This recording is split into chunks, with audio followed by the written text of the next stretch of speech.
2024 সালের জুলাই আন্দোলন, এই আন্দোলনে খুলনা বিশ্ববিদ্যালয়ের সামনের এই সড়কটিতে সবথেকে বড় শিক্ষার্থীদের জমায়েত হয়।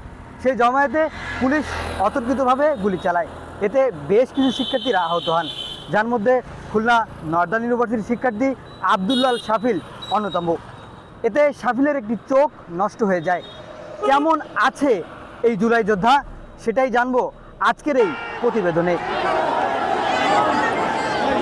সময়টা ছিল 2 আগস্ট 2024। সারা দেশে বৈষম্যবিরোধী আন্দোলনে নেমেছে ছাত্র জনতা। সারা দেশের মতো খুলনায়ও কঠোর আন্দোলন গড়ে তুলেছিলেন শিক্ষার্থীরা। 2 আগস্ট তারা খুলনা বিশ্ববিদ্যালয়ের সামনে গল্লামারি 0 পয়েন্ট রোড ব্লক করে বিক্ষোভ করছিলেন। তখনই পুলিশের ছোড়া অতর্কিত গুলিতে আহত হন বেশ কিছু শিক্ষার্থী। তেমনই একজন নর্দার্ন ইউনিভার্সিটির আব্দুল্লাল শাফিল।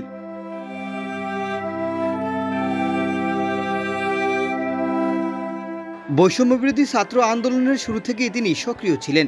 শাফিলের মাথায় এখনও রয়ে গেছে 3টি বুলেট। খুলনা, ঢাকার একাধিক হাসপাতাল ও চক্ষু ইনস্টিটিউটেও চিকিৎসা নিয়েছেন, কিন্তু বাম চোখে আর আলো ফিরে আসেনি। এখন ডান চোখেও ভালোভাবে দেখতে পাচ্ছেন না তিনি। পুলিশ যখন দেখতেছিল যে গুলিটা এত পরিমাণে গুলি করে আমাদের সরানো যাচ্ছে না, আমরা গায়ে পুরোপুরি রক্তাক্ত, গা থেকে ফিলকি দিয়ে রক্ত বেরোচ্ছিল, তাও সরানো যাচ্ছিল না, তো ওরা এজন্য কয়েকজন কনস্টেবলকে লুকায়া পিছন থেকে ছাত্র জনতা একদম পাশ থেকে ওয়াল থেকে চিপায়া ওরা আর কি ছাত্র জনতা পাশ থেকে হঠাৎ করে এসেই আমরা যারা সামনে ঢাল হয়ে দাঁড়িয়ে ছিলাম তাদের মাথা টার্গেট করে করে মারা হয়েছে। এর এই 3 রাউন্ড আর কি আমার মাথা বরাবর পড়ে।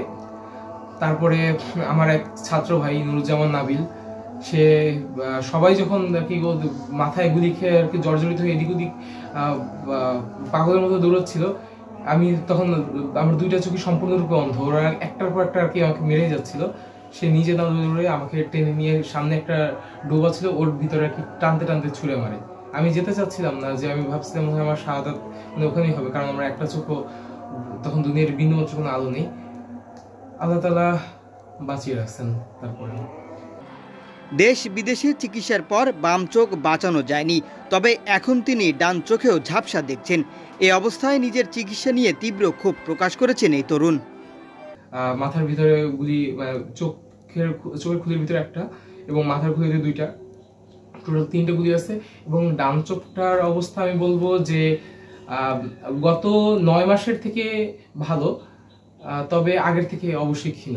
আমার ডান চোখটাও যেহেতু নষ্ট হয়ে যাচ্ছিল, তো আগের থেকে দৃষ্টিশক্তি যথেষ্ট হ্রাস পেয়েছে। তবে হ্যাঁ, অবশ্যই এর আগে কিছুদিন আগেও আমি মানুষের চেহারা পর্যন্ত স্পষ্ট দেখতে পেতাম না। এখন আলহামদুলিল্লাহ অন্তত সার্ভাইভ করার মতো বা বই পড়ার মতো এতটুকু অন্তত ক্যাপাবিলিটি আলহামদুলিল্লাহ আমাকে দিয়েছেন আপনাদের।